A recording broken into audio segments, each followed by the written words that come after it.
You know, with UFO disclosure coming as a slow drip, they say, and a lot of the information involving UFOs or aliens or NHIs, as they call them, or beings, whatever you want to do, always has to do with like light or like telepathy and like consciousness or like they're in your dreams or like, the DMT, how, what's his name?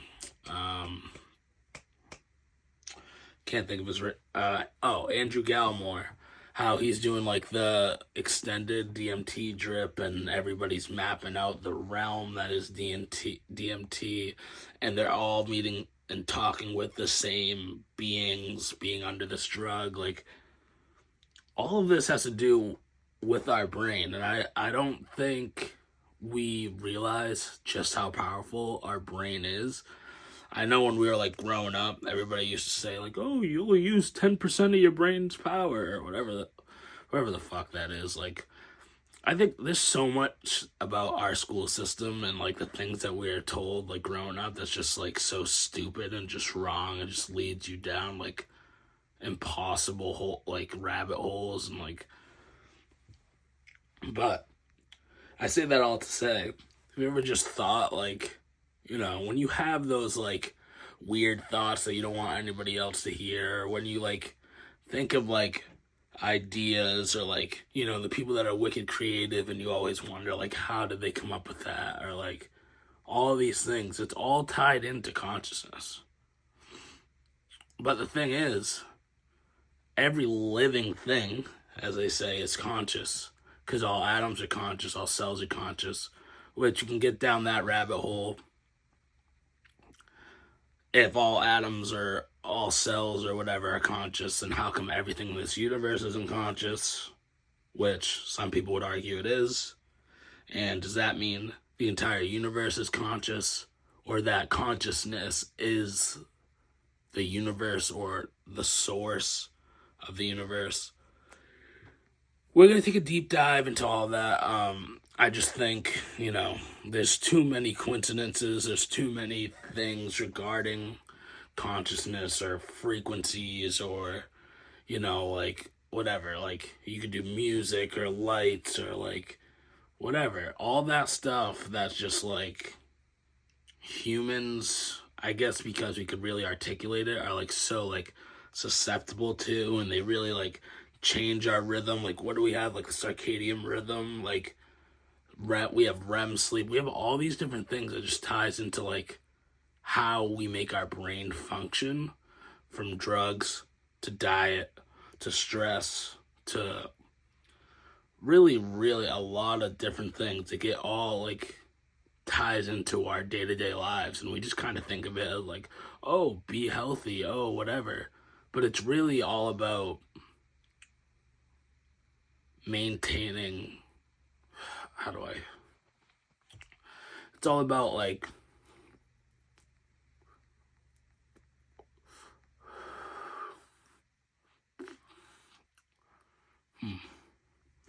it's kind of all about like energy. And I think a lot of like the hippies and a lot of like the the people that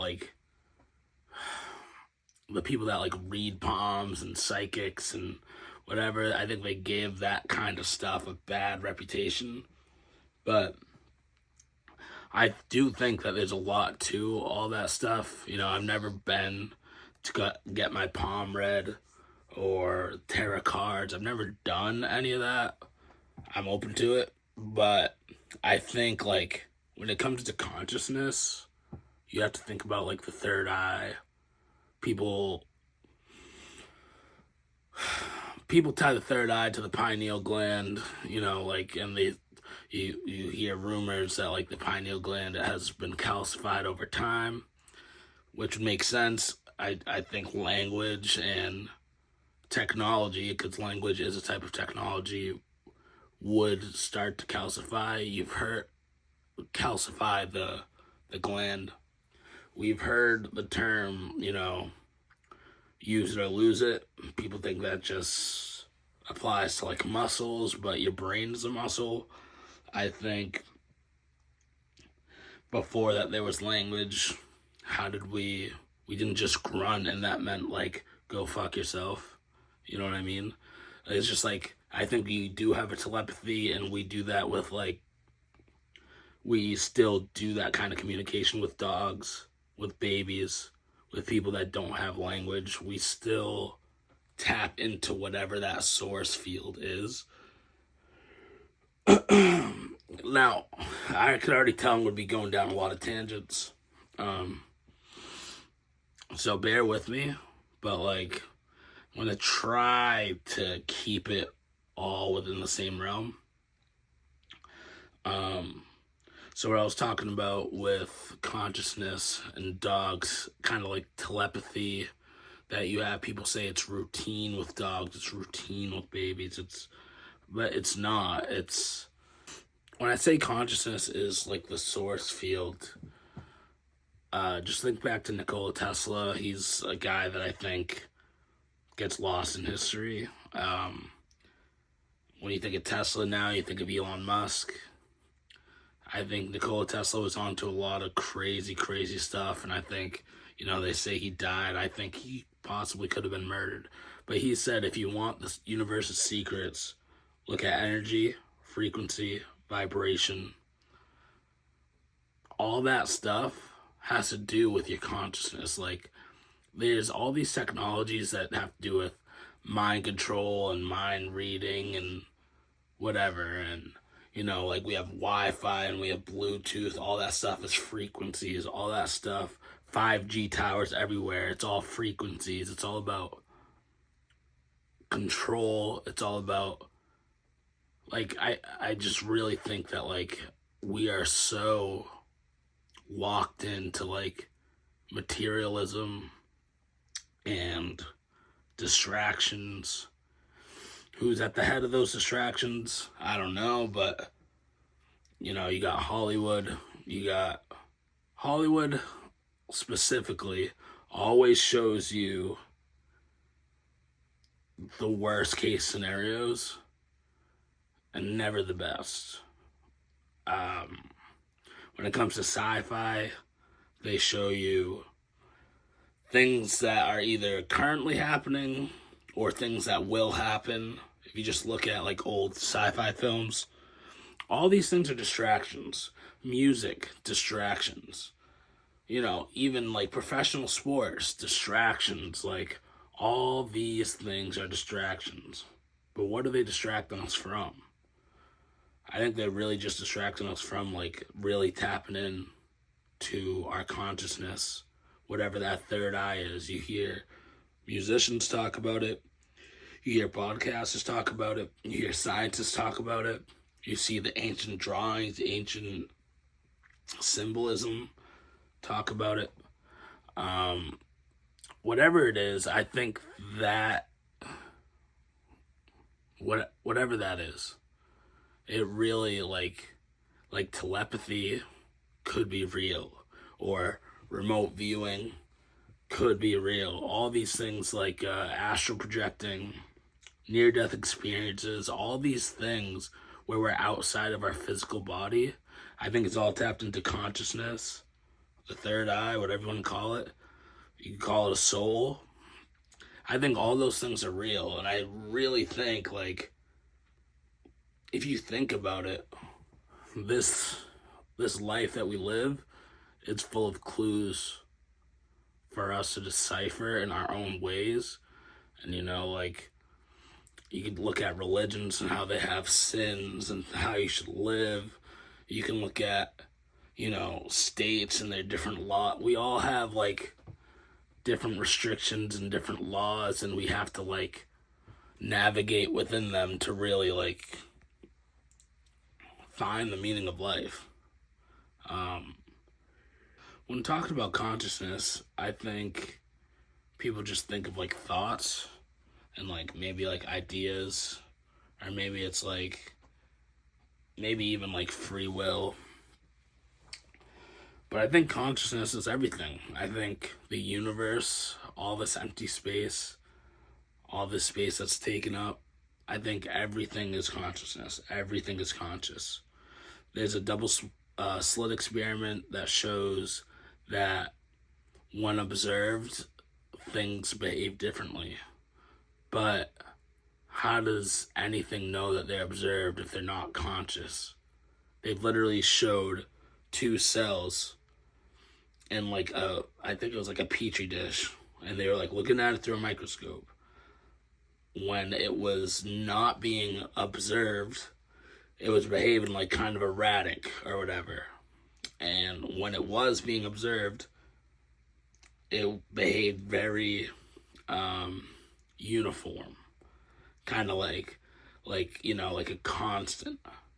But that's not the way it was, because that's just how it wants to be perceived. That's everything. Perception's everything. We think all these materialistic items, all these things is so cool, have to have it, whatever. Reality is what you make it. All these things, money, whatever, is not the point of life. Like, you want to get a Louis belt, you want to get, the new iPhone, you want to get an X, whatever. Like, that's all just distracting you from what is really going on. And what's really going on is that consciousness is the source. Consciousness is the universe. Consciousness could be God, because it's all tied together. There's a give and a pull to everything. There's a good and a bad to everything, because you need balance in the universe. And that consciousness itself needs balance. In the UFO space, they have stopped calling them aliens, stopped calling them UFOs. They're now UAPs and NHIs. UAPs is unidentified aerial phenomena. NHI is non-human intelligence. And there's a lot of different podcasts, there's a lot of different people that's in the space that relate them to angels. And I think, or light beings, which could be angels, or it just felt like you're being watched, like kind of like you're the main character, or you're the main character of a video game, or you're a star of a movie, or like, is that how everybody feels? Is that what it means to be conscious? I think curiosity about consciousness is something that people need to take more of an interest in, because I know we know that we're conscious, obviously, but do we even know what that means? Is everything conscious, or are just living things conscious? What are aliens? Are aliens consciousness? Are angels, demons, God, the universe, is that all tied into consciousness? Definitely. What is crazy about consciousness is that it is the key, it is the master key to life. Whether you don't want to think about life as like a game or a virtual reality or a simulation, whether it really is real or not, none of that matters. But what does matter is figuring out what this thing called consciousness is, because if you figure that out, maybe that's what monks are doing when they are silent, fasting in a temple that's dark, meditating. Like, are they tapping into consciousness? Are these people that are on extended DMT trips for hours on end, are they really tapping into consciousness? Is consciousness everything, or is it something like, how can we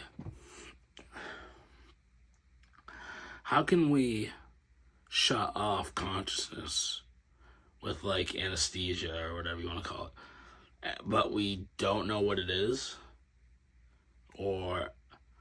And when we go to sleep and we don't dream, are we conscious during that sleep?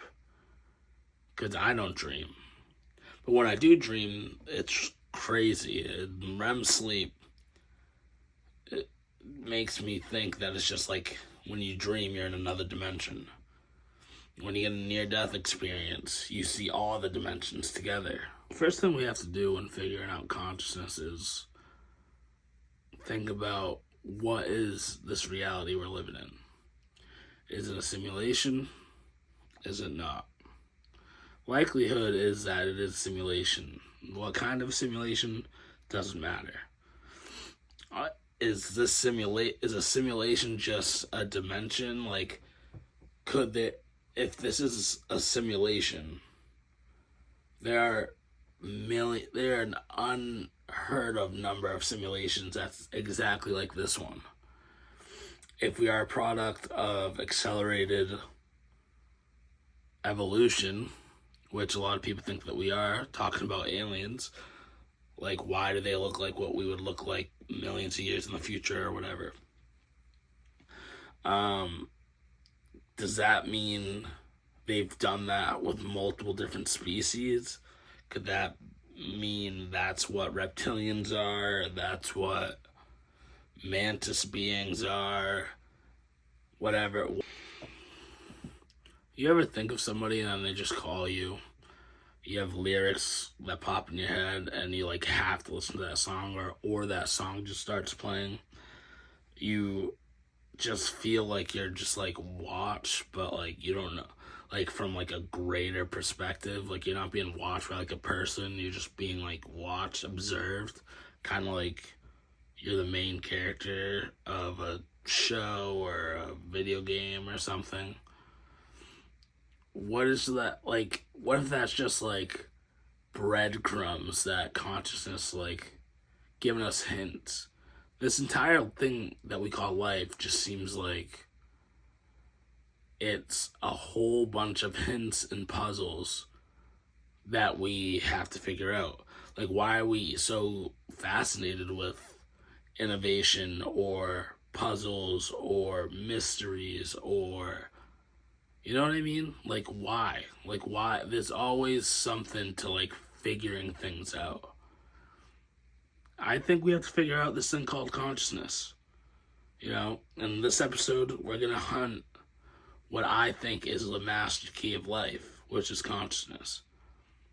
Deja vu, dreams, telepathy, NHI, all of it, at the base of it is consciousness.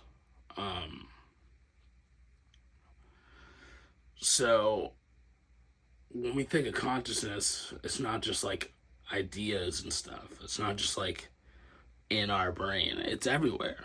It is the source field. It is quite possibly God or the universe. Like, that's what consciousness is. If you're religious, if you get offended by anything that I say in this podcast, you probably should not be watching this podcast. That being said, consciousness is the source field. Like Nikola Tesla, God rest his soul, was a genius. He figured out a lot of things. He said some outlandish things, but you can't prove him to be right or wrong. I think he's somebody that gets lost in our history. We just kind of think of him as like a brilliant scientist, but we really never dive deep into what he actually was into.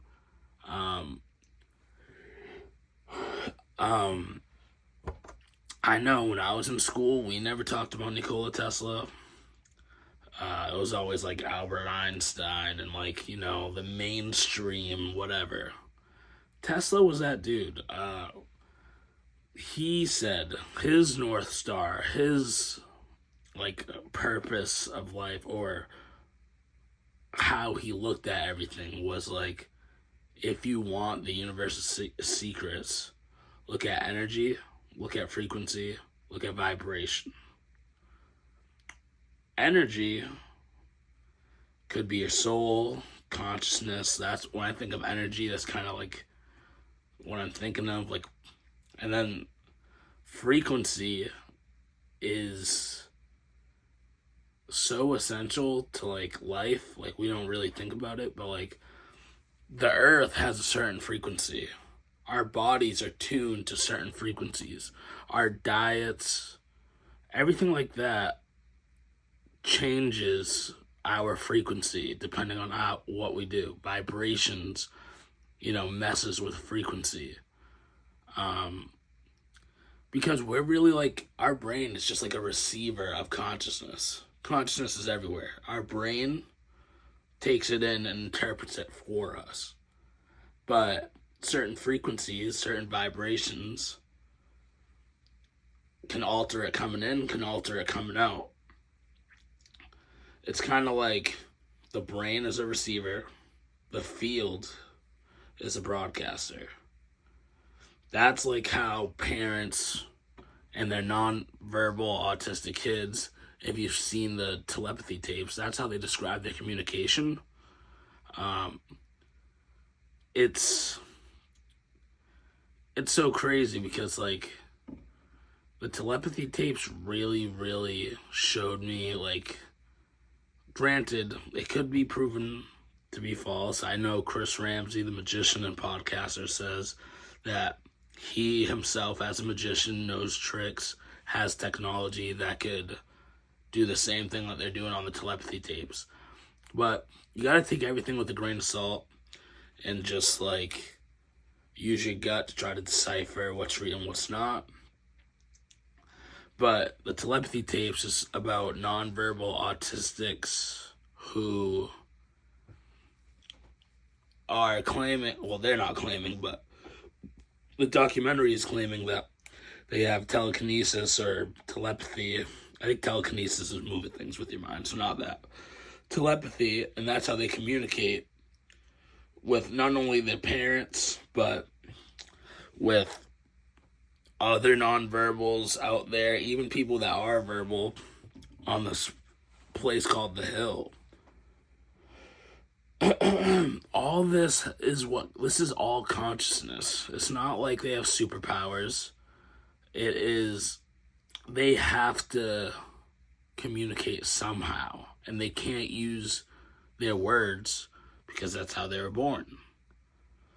A lot of people thought of it as like a disability. People still think of it as a disability, but like in their mind, they're not disabled. They know exactly what they're doing. They know more than all of us. It's like they're tapped into a different level of this consciousness field that us with language, us with technology, us with real life distractions can't dive into. We're just like, unless you do yoga, unless you meditate, unless you do the right drugs, unless you like practice these things religiously, you're never even gonna come close to what these people can do. So I watched this episode of a podcast where this woman claims to be born with telepathy. Her daughter is a nonverbal, also has telepathy, and they've done remote viewing, and they've done, they've had precognition moments, which is like when you think of something or have a dream of something or feel like something's going to happen and it happens. People call that coincidences. I think it's all just like precognition is just your consciousness preparing you for what's about to come. Maybe if it's, I feel like most of the time it's a significant thing that happens. But like, we just really need to stop with, and even when it comes to consciousness, like, we still, like, if you look at religion, right, and you have heaven, hell, purgatory, heaven being the light, as the light,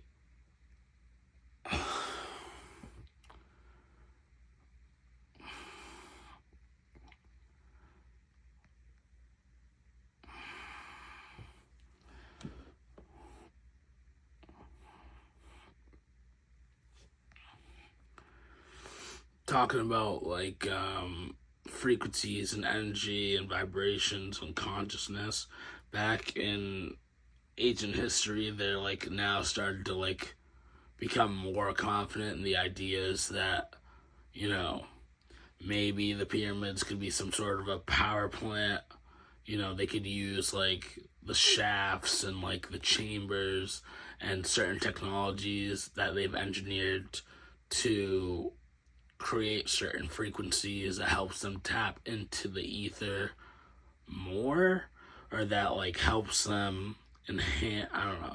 I don't know what exactly they were doing, but there's a lot of evidence that shows that the pyramids could be tied into whatever consciousness frequencies, whatever it is. Like the king's chamber in the Giza, in the Great Pyramid of Giza, the king's chamber was not a king's chamber. Okay,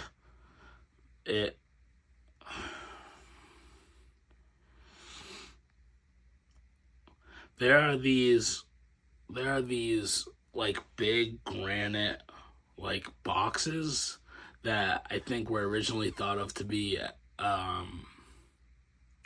what's it called, coffins or sarcophagi, whatever it's called. But I think it's just like a huge box, very, very, very heavy, as if like things couldn't penetrate it, right? So imagine a sensory deprivation tank, but back in the old days. We have those now, and people do drugs and go in those now. Fuck, man. Now, when it comes to consciousness, I think about a lot of things, but the main things I think about are, what does it have to do with the UFO conversation, the telepathy tapes, like not telekinesis, telepathy, nonverbal autistics, the Hill, that kind of things. Also, what does it have to do with what the ancient Egyptians or ancient civilizations were doing with their drugs, or with the pyramids, or with their ceremonies, or with their, or like what monks do when they go and meditate for years or days or whatever they do in silence and don't talk, and then I think about us in the past, before we had language. How do we communicate? Did we just grunt? Did we not speak at all? Think of animals. How do they communicate? Yeah, they bark, they meow, they whatever, but they're not speaking.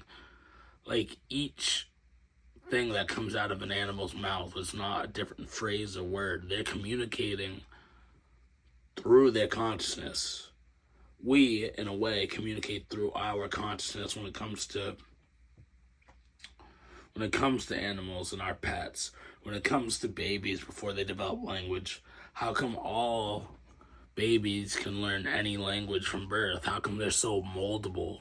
How come it's like consciousness is in everything, is in everyone, and you can shape it any way you want.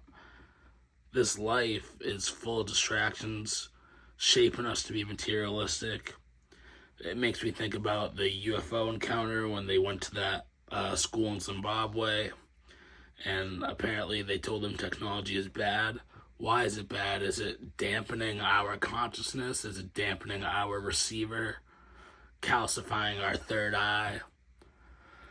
I think these are all things we need to think about, and I'm gonna try to tackle them one by one.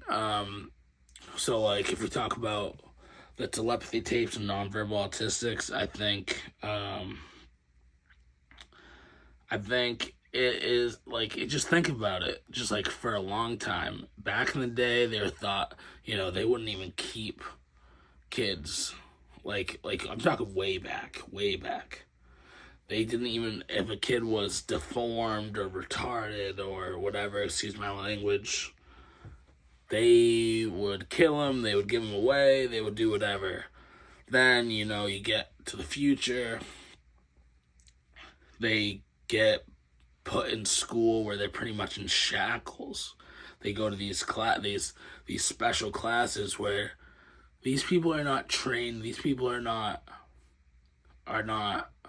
like aware of anything other than these kids can't talk, and they are physically limited, they are physically erratic, they try to train them and teach them like they're little babies, but in reality, they get so most kids that that are in those classes that are autistic or nonverbal, whatever, a lot of them seem to be physically violent because they're not what you think they are. They're not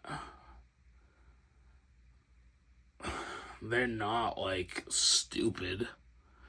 They're just unable to really express their thoughts or like their knowledge because there's like some sort of disconnect between their brain, their consciousness, their body. Like we're fully immersed. Us people that are normal are fully immersed in their physical body. We have full control, whatever. But them, they're like half and half. Like they're like so tapped into the ether that they're not as tapped into their physical selves.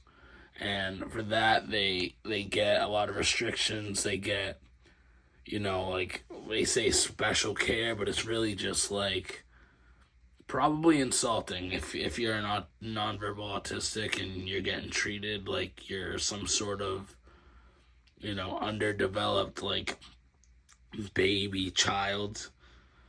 Like that, I would freak out too if I knew that I was way smarter than people or way, more educated than people, and they treated me like I'm lesser than them just because I can't express it in this reality like they can. I think that's something we really need to think about. I think there's a lot from that to even with like animals. People always want to contribute it to like routine, how you train them. But there's like, they know when people are going to be home. They know when people are sad. They know, like, for instance, when I'm sad, when I'm sick, whatever, if I'm laying in bed, my dog will always come and lay in my bed with me. Never does that unless I'm sick. I don't tell him, hey, I'm sick, I need to cuddle. I don't tell him, hey, I'm sad because this happened. Like, they just can feel it in the ether, in the consciousness, in the whatever consciousness is like, it's like a frequency that they can feel. Like, oh, he could use some comfort, so I'm going to come down and comfort him.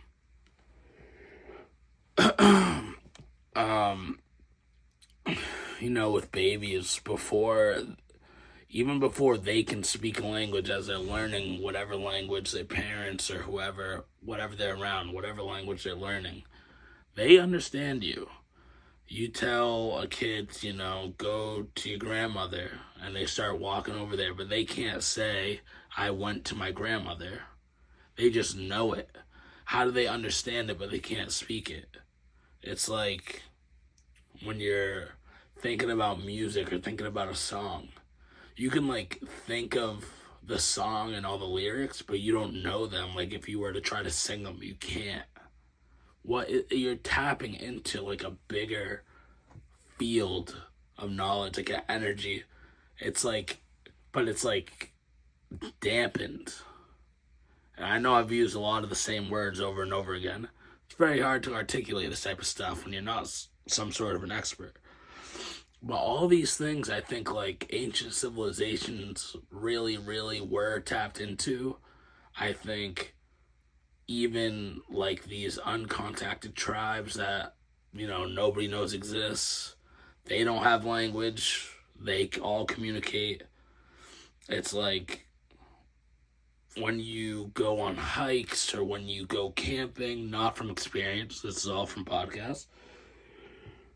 When you do all these things, it's like you're more tapped into nature, and like you have maybe it's more of a fight or flight thing, but it's like you feel different because you have to be more tapped in because you don't have all these things around you distracting you or like to look to. It's like you're really in survival mode, and if you need to survive, you need to tap into the ether to realize what's happening around you.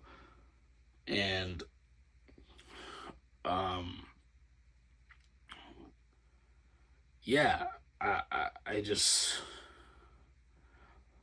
I lost my train of thought.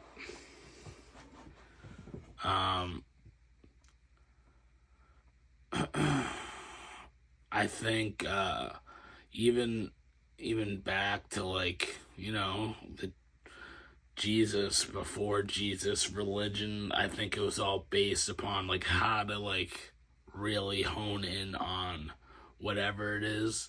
I think UFOs and all that stuff and religion and consciousness all ties in together. They say that these beings in their craft, there's like no buttons in their crafts. Seems like they're like consciously navigating whatever the objects are that they're flying, or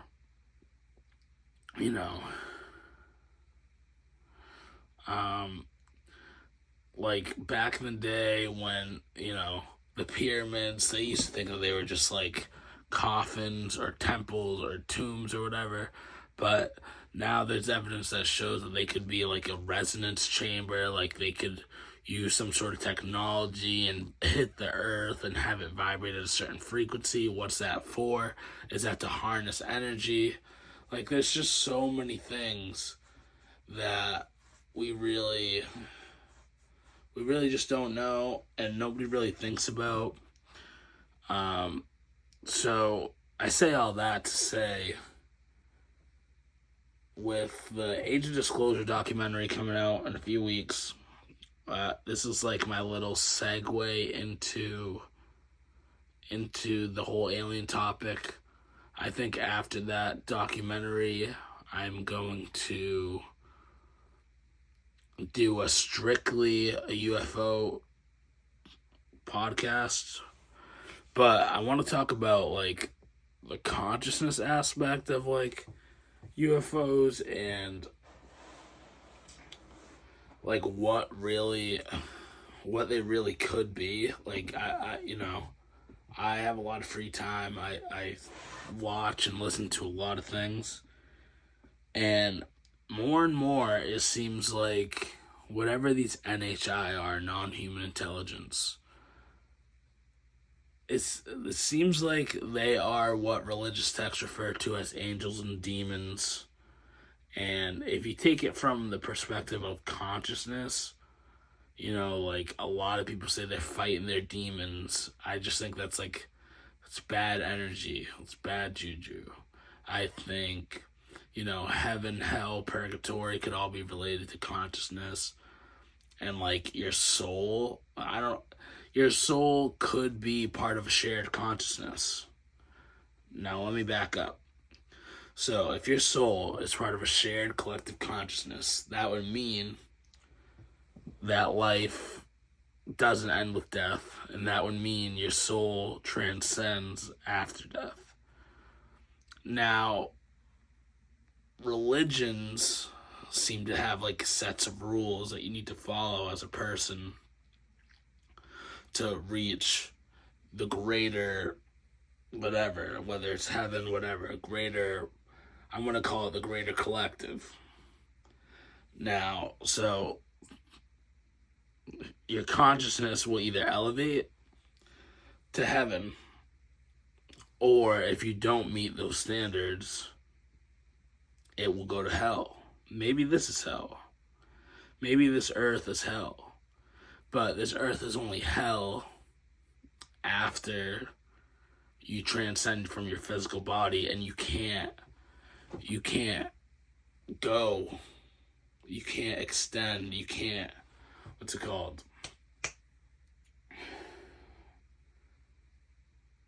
You can't elevate to the higher consciousness. Maybe that, and then that could be what ghosts are, what demons are. It could be the souls that are stuck here. And us in our physical bodies are in purgatory. I've heard a lot of theories about that earth is hell, earth is purgatory. I don't think hell is some like fiery, like, like devil is the king of hell and is blah. I think devil could be technology. I think hell could be earth, just when you don't have a physical body to maneuver in the earth. I think us living right now, we could be living in purgatory to decide whether we are stuck here or whether we could elevate and excel and get to the greater beyond. And then if you get to the greater beyond, that could be what angels are. And, you know, so many theories tied around angels.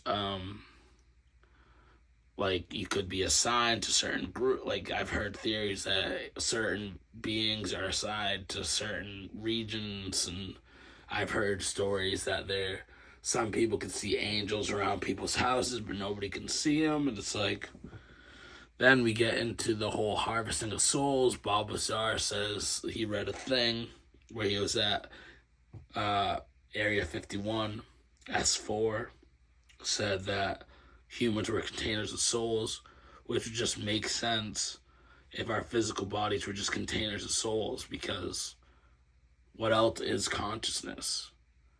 You know what I mean? And if there's a way to harvest our souls, I'm sure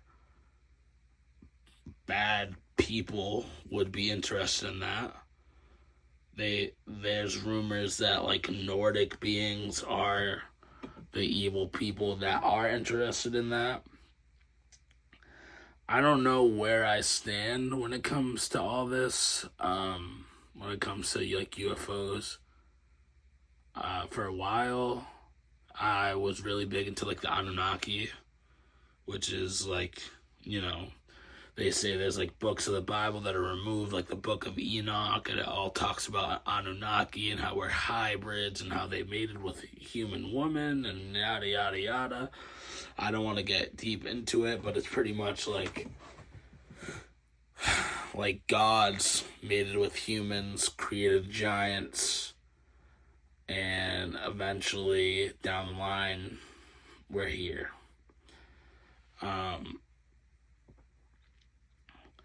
All of this that I'm talking about, all of it could be the same. Anunnaki, consciousness, aliens, angels, God, the universe, all of this could be the same. I just think it depends on how you look at it, and I think we just really need to look at it.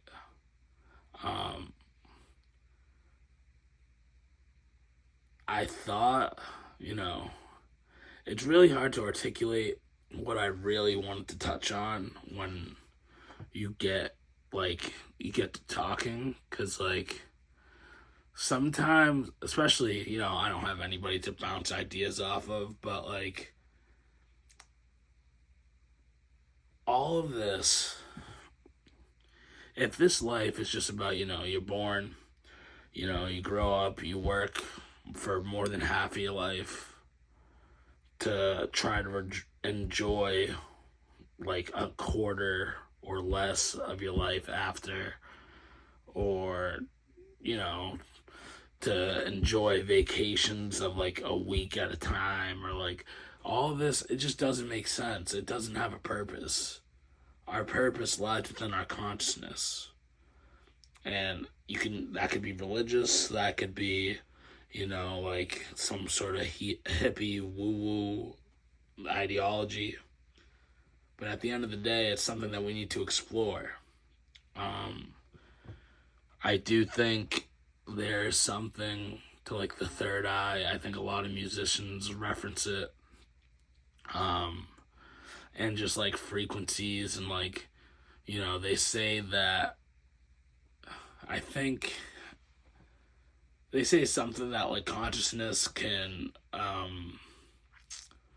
influence like random number generators, which would mean that the numbers aren't random, and which would mean none of this is random. That would mean it's all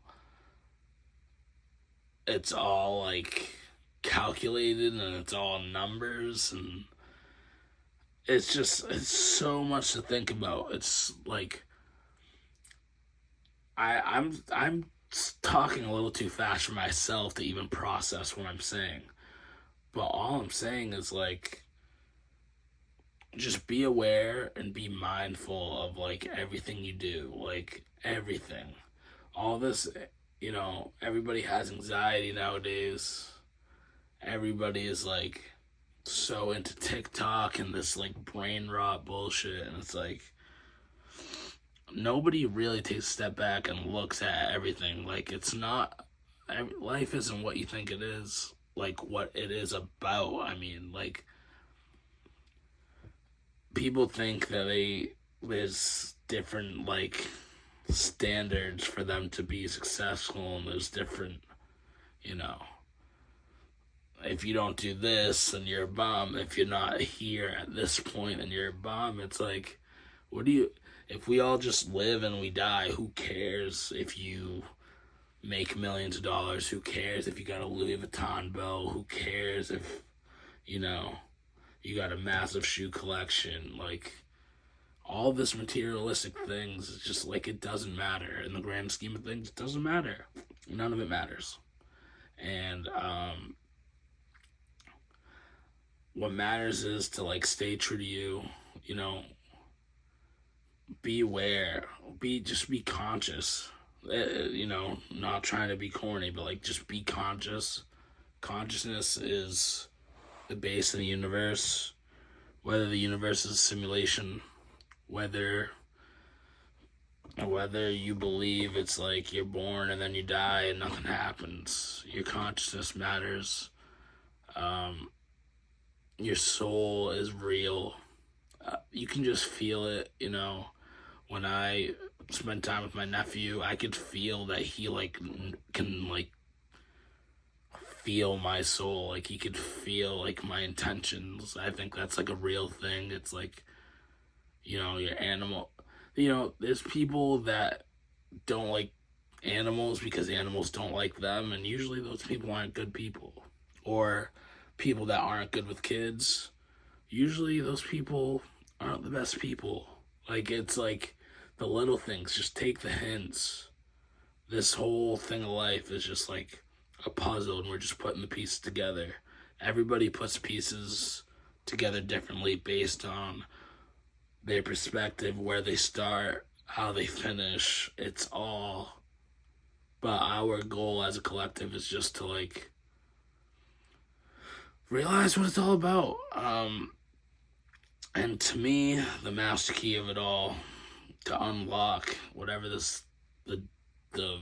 meaning of life is consciousness. I think we all could, you know, educate ourselves. I would recommend, you know, some podcasts. You know, Joe Rogan's obviously a big one, but he doesn't really touch on the consciousness aspect as much as, like, he probably should. The Danny Jones podcast, a lot of great episodes on there about consciousness. The Sean Ryan show, shout out to him. He has a lot of, like, you know, a lot of really, really good guests on. Jesse Michaels on American Alchemy. All these podcasts, I mean, if you got time and you're, you know, I've never been one for, like, an ebook, but, like, it's either music or podcast for me.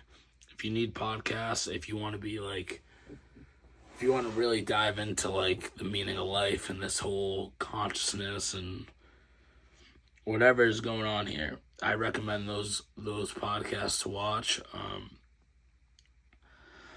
This episode's going to take a lot of editing. I've had a lot of different takes. I've been recording for a while, so if it's a little choppy, I apologize. But next couple episodes will be NBA YoungBoy album review. I think it's called Slime Cry, out November 28th, and that might be the date that the Age of Disclosure comes out too, or a week after. I think Age of Disclosure is like the 21st or 22nd. But, you know, maybe I'll do one more at the end of the month, and then a couple in December, and really, really, really start locking in at the beginning of the year, and hopefully do, like, an episode every week or every other week. You know, let me know what you guys think about anything that I've said. Obviously, like, I didn't elaborate as much as I wanted to. It's so hard. Like, this is harder than I thought it was going to be, doing this type of episode by myself. It's way easier to do sports, but we're just going to keep it pushing. This is the first of many episodes. I don't plan on stopping. I like challenges. I like trying to better myself, 1% better every day. That's good enough for me. And if you have questions, any ideas, just comment anything down below. I'd love to hear what people would like me to talk about. If they like this sort of a conversation, if I should have elaborated more. But yeah, on that note, this has been real.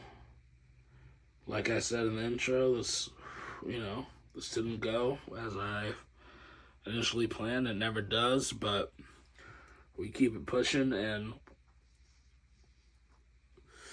thank you for tuning in to the Intrusive Thoughts podcast. First official episode. This, little by little, day by day, this is gonna get good. This is gonna get good. More equipment, more time put into it, less distractions. We're locked in. So thank you guys for tuning in, and Dre Marsh, Intrusive Thoughts podcast. Cheers. Thank you.